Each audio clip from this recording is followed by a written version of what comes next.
Baik, Assalamualaikum warahmatullahi wabarakatuh. Kembali bersama saya dalam mata kuliah Teknologi Media Komunikasi. Dan kali ini saya akan mengajak Anda berpikir kritis, di mana kita akan membahas tentang surveillance capitalism. Baik, surveillance capitalism sama halnya dengan digitalisasi sebagai rezim pengawasan. Jadi surveillance itu adalah pengawasan, di mana ternyata ketika kita pahami, ketika kita rajin menggunakan media sosial, kita sebenarnya sedang diawasi. Oke, maraknya perkembangan teknologi digital membuat cara pandang terhadap konsep bisnis dan ekonomi berubah. Dan kemarin kita sudah bahas bagaimana e-commerce gitu ya.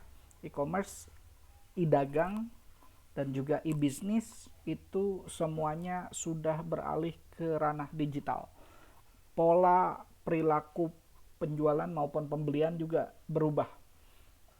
Sekarang orang yang membeli tidak, kalau dulu ada istilah akad, jadi bagaimana kita akad dan segala macam, kita harus lihat barangnya dan segala macam. Sekarang kita tidak perlu melihat barangnya, tetapi yang kita perlukan adalah trust gitu ya.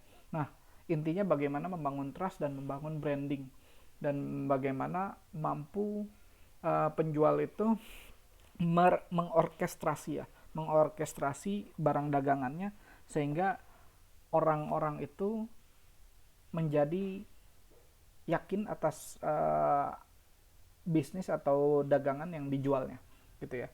Nah, jadi konsep bisnis berubah, ekonomi berubah, perilaku pembelian maupun penjualan juga berubah.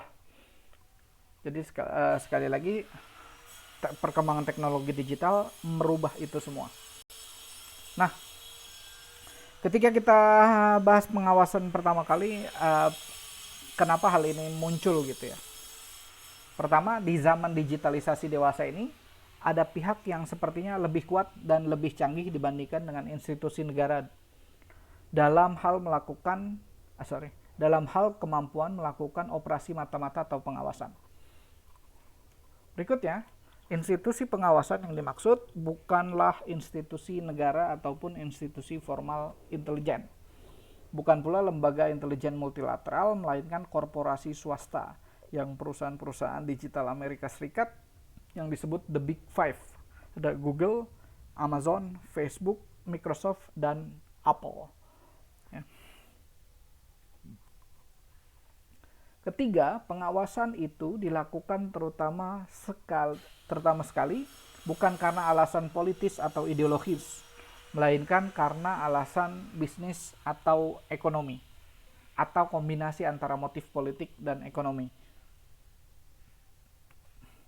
Berikutnya, objek pengawasan bukan kelompok tertentu, melainkan hampir semua orang tanpa terkecuali sejauh terkoneksi dengan internet.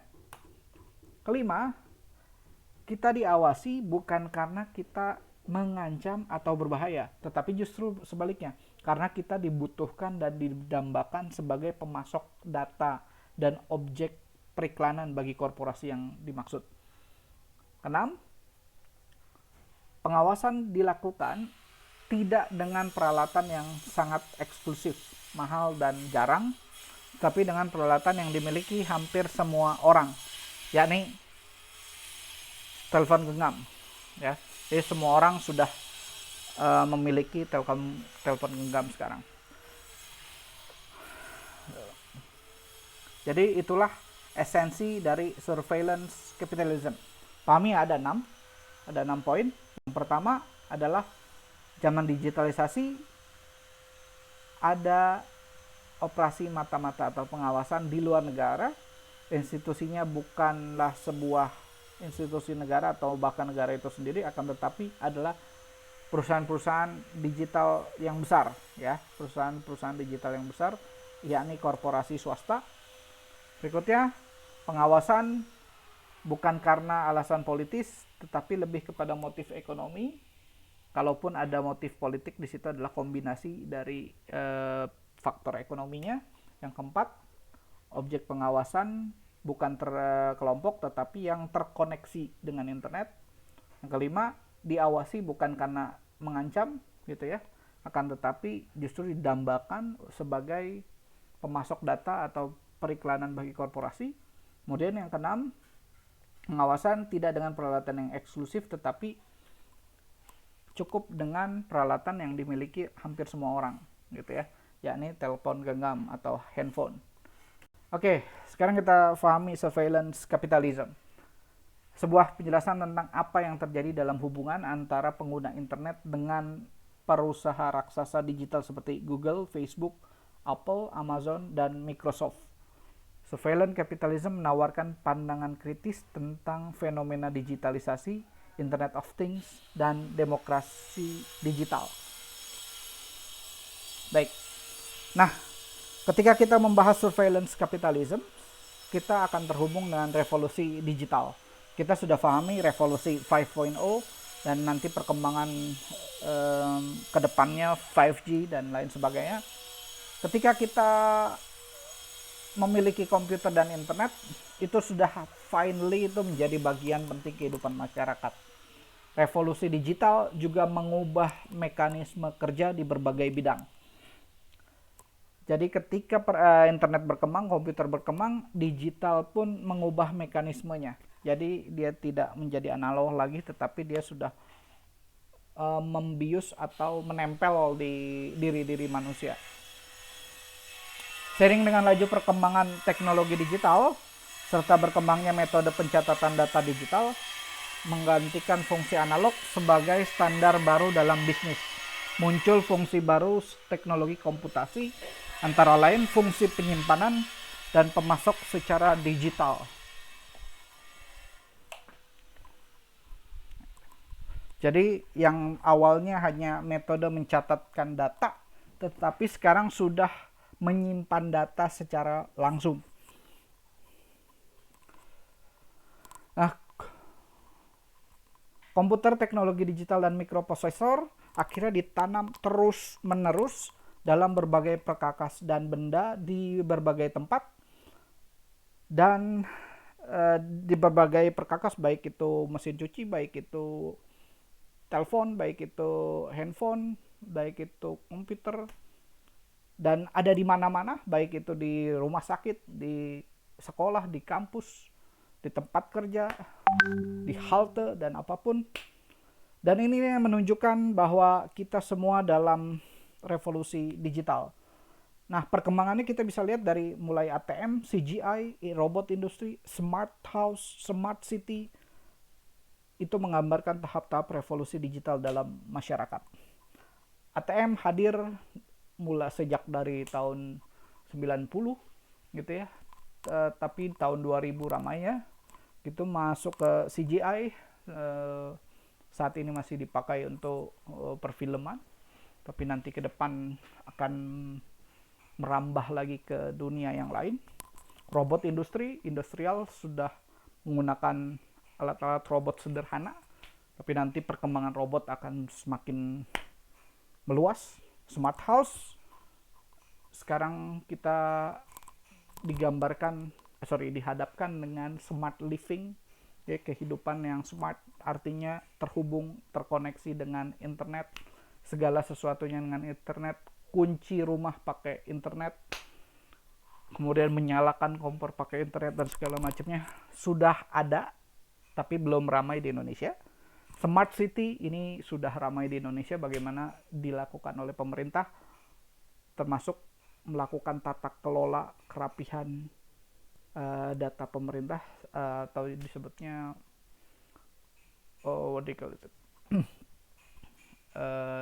tata laksana tertib administratif pemerintah ya. Nah, berkembanglah evolusi ekologi dari media.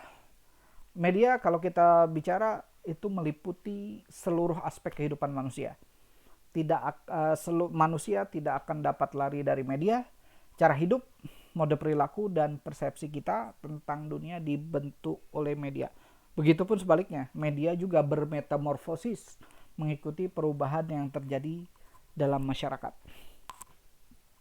Pengertian media di sini tidak terbatas pada media cetak maupun media elektronik. akan tetapi semua perangkat yang memediasi hubungan antar manusia. Dan melalui teori ini mengimajinasikan media sebagai suatu organisme yang hidup dan berkembang dalam ekosistem sosial kemasyarakatan, berkontribusi pada perubahan ekosistem itu sekaligus dipengaruhi oleh perubahan itu sendiri. Perkembangan teknologi komputer telah secara drastis mengubah landscape komunikasi dan informasi global. Riset dan eksperimen teknologi komputasi telah memungkinkan manusia tidak hanya bisa menyimpan dan mengolah informasi secara efisien, tetapi juga bisa berkomunikasi dalam lingkup yang makin luas. Hal itu ditunjukkan pada hal ini. Ini Januari 2020, artinya diperoleh sejak dari Januari 2019 hingga Desember 2019. Total populasi Indonesia 272 juta. Urbanizations artinya 50%-nya adalah orang kota. Mobile phone connections terkoneksi, handphone yang terkoneksi dengan internet itu mencapai 338 juta, artinya di atas populasi orang. Berarti mobile phone ini orang bisa mencapai 2 atau 3 gitu ya. Dan ini bisa dikatakan merata se-Indonesia, artinya se-Indonesia sudah memiliki handphone semua gitu ya. Kalaupun tidak memiliki handphone, ada daerah atau komunitas yang tidak memiliki handphone, berarti bisa dikatakan ada yang memiliki handphone lebih dari satu. Kemudian pengguna internet itu mencapai setengah dari 338 juta orang atau 175 juta gitu ya. Jadi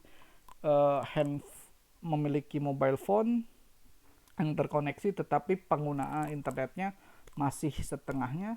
Dan ini kalau dari total jumlah manusia, jumlah total orang Indonesia itu mencapai 64%. Dan kemudian yang aktif dalam sosial media itu hampir 160 juta. Ini 59 dari 272, jadi 160 juta. Artinya kalau kita lihat pengguna internetnya ini 175, sementara aktif sosial media usernya 160. Rata-rata orang Indonesia memang aktif di sosial media. Berikut ya, perkembangan digital. Total populasi Indonesia di sini ini bertambah ya dari Januari 2020 sampai 2019 itu dari Januari 2019 sampai Desember 2019 ini bertambah 1,1%. Kemudian mobile phone yang terkoneksinya itu 4,6%, artinya bertambah 15 juta. Kemudian pengguna internetnya bertambah 25 juta. Kemudian aktif sosial media usernya bertambah 12 juta. Nah, daily time spend with media, orang-orang Indonesia ini rata-rata menggunakan media ini untuk internet hampir 7 jam, 8 jam ya, kita bisa katakan 8 jam, ini 7 jam 59 menit. Sementara pengguna sosial media itu setengah dari 8 jam gitu ya. Setengah dari 8 jam, hampir 4 jam. 4 jam orang menggunakan sosial media. Selebihnya orang menggunakan mencari data dan segala macam gitu ya. Kemudian untuk menonton televisi itu 3 jam juga. Kemudian mendengarkan musik itu 1 jam. Jadi kalau kita lihat menggunakan sosial media 3 jam, 1 jamnya dipakai untuk mendengarkan musik, kemudian 1 jamnya menggunakan games gitu ya. Jadi kalau dari 7 jam ini 3 jam menggunakan sosial media, 1 jam mendengarkan musik, atau 1 jam ini masih masuk ke dalam include sosial media, kemudian using game console untuk menggunakan games gitu ya.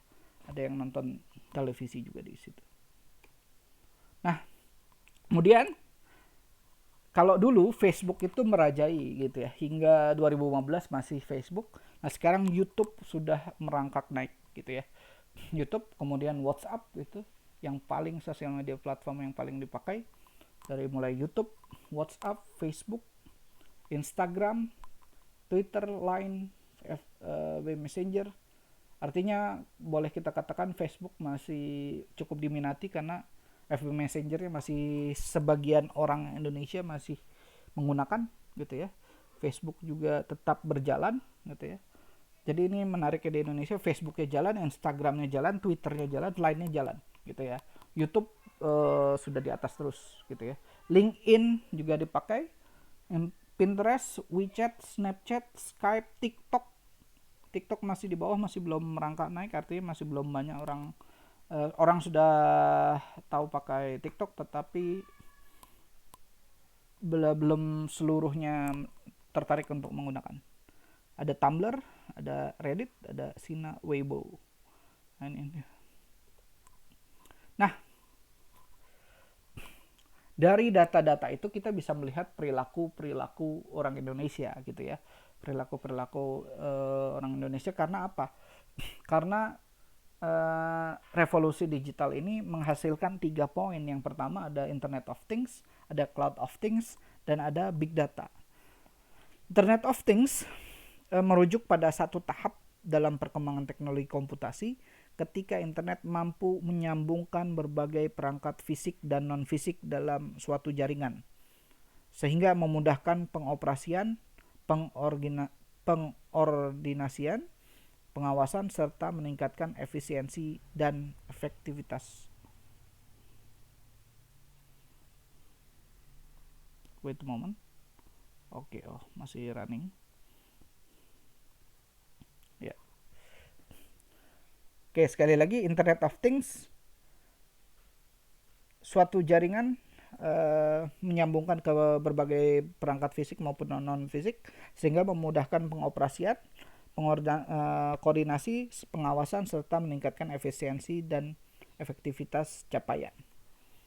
Sementara Cloud of Things ini merujuk pada metafora, di mana metafora tersebut adalah mampu menggambarkan makin revolusionernya proses pengumpulan. Jadi di situ mengumpul data, menata data, menyimpan data, dan mengolah data yang dihasilkan dari rekayasa teknologi komputer. Cloud dapat dikatakan sebagai sistem penyimpanan dan pemrosesan atau distribusi data, aplikasi, dan layanan untuk semua pengguna internet yang tidak lagi mensyaratkan keberadaan instrumen penyimpanan, baik itu hard disk maupun flash disk dan segala macamnya. Selanjutnya ada big data. Jadi kalau kita berbicara big data, di sini adalah data-data yang fantastis. Dalam konteks big data, operasionalisasi berbagai layanan digital seperti Google, Facebook, Amazon, dan platform lainnya menghasilkan berbagai macam data yang volumenya sangat besar, begitu besar, kompleks, dan tidak beraturan, sehingga pengelolaannya tak mungkin dilakukan dengan prosedur yang standar. Jadi big data merujuk pada pertumbuhan jumlah dan rentang informasi yang bergerak secara eksponensial dengan kecepatan pertambahan yang tidak lazim. Ya.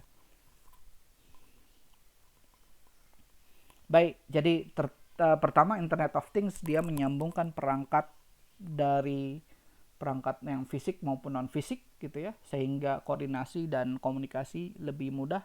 Kemudian Cloud of Things, penyimpanan simple, tidak perlu pakai hard disk, kita sekarang sudah bisa nyimpan data secara online. Dan big data, seluruh data-data yang besar itu mampu dikomputasi, mampu dihitung oleh alat itu sebuah mikroprosesor gitu ya, dan di dalam sebuah komputer gitu ya.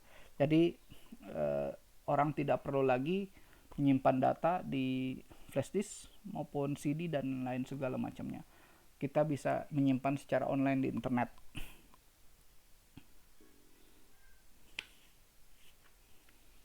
Nah, jadi ketika kita berbicara surveillance capitalism adalah sebuah kapitalisme digital. Jadi kapitalisme bergerak, yang tadinya kapitalis kalau kita bilang new kapitalis, order kapitalis baru, itu sebenarnya kita sedang di dalam kapitalisme digital.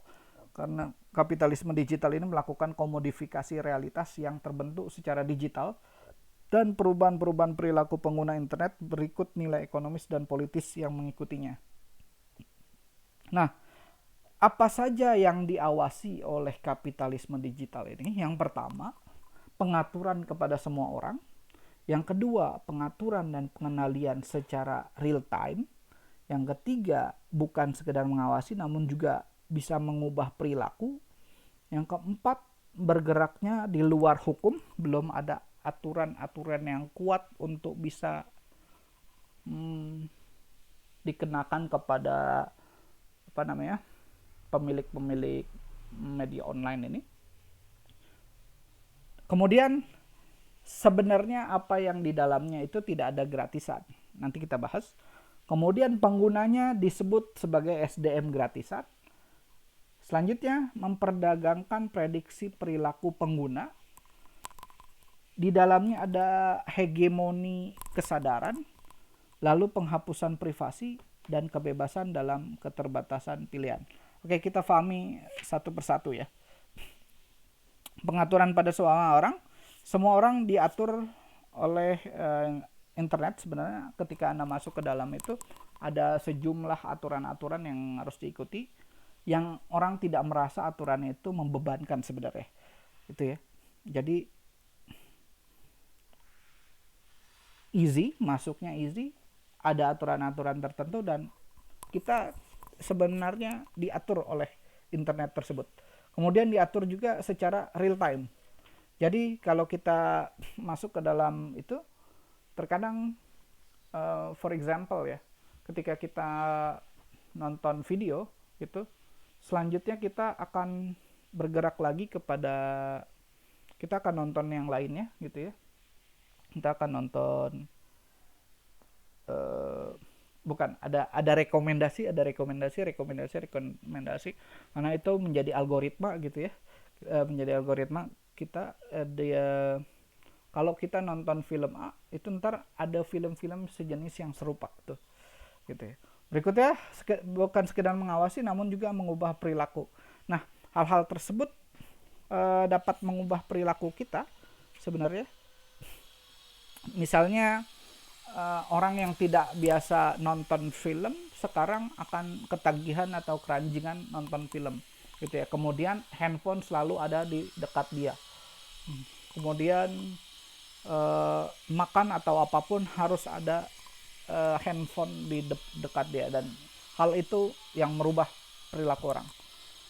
Bergerak di luar hukum sudah tahu pastinya, undang-undang ITE pun agak sedikit berat ketika masuk ke dalamnya gitu ya. Berikutnya tidak ada yang gratisan. Tidak ada yang gratisan ini artinya adalah ketika Anda masuk ke dalam dunia tersebut, Anda menggadaikan data Anda gitu ya. Anda menggadaikan data Anda gitu ya. Ketika menggadaikan data gitu, mereka jadi seperti sistem barter loh. Saya kasih konektivitas, but you kasih saya data-data you gitu. Jadi semua data-data kita ada di mereka. Berikutnya user adalah SDM gratisan. SDM gratisan adalah untuk menyambungkan kepada user yang lain gitu. Digunakan digunakan oleh user yang lain. Semua user menggunakan aplikasi tersebut. Berikutnya, memperdagangkan prediksi perilaku user. Karena orang tidak sadar gitu ya. Orang tidak sadar masuk ke dalam itu, kemudian dia menunjukkan perilaku dia selayaknya di realitasnya, atau bahkan hal-hal yang tidak terungkap di realitas diungkapkan di situ gitu ya, sehingga dia bisa tahu prediksi perilaku pengguna tersebut gitu ya. Berikutnya, menghegemoni kesadaran gitu ya. Kesadaran orang ini dikuasai gitu ya.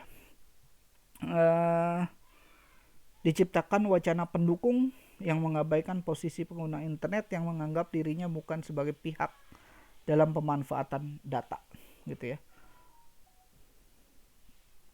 Selanjutnya, penghapusan privasi. Kenapa disebut penghapusan privasi? Karena privasi kita ada di dia semua gitu ya. Apalagi ketika kita menggunakan video gitu ya. Kita menunjukkan diri kita, menunjukkan badan kita, menunjukkan apa yang ada di dalam diri kita semuanya. Dan yang terakhir, kebebasan dalam keterbatasan. Kita merasa bebas tapi sebenarnya terbatas pilihan-pilihannya. Karena kita diatur melalui logic thinking dari internet tersebut yang memberikan rekomendasi-rekomendasi yang selalu kita buka terus itu gitu ya. Baik, itu saja dari saya. Terima kasih, mudah-mudahan bermanfaat. Assalamualaikum warahmatullahi wabarakatuh.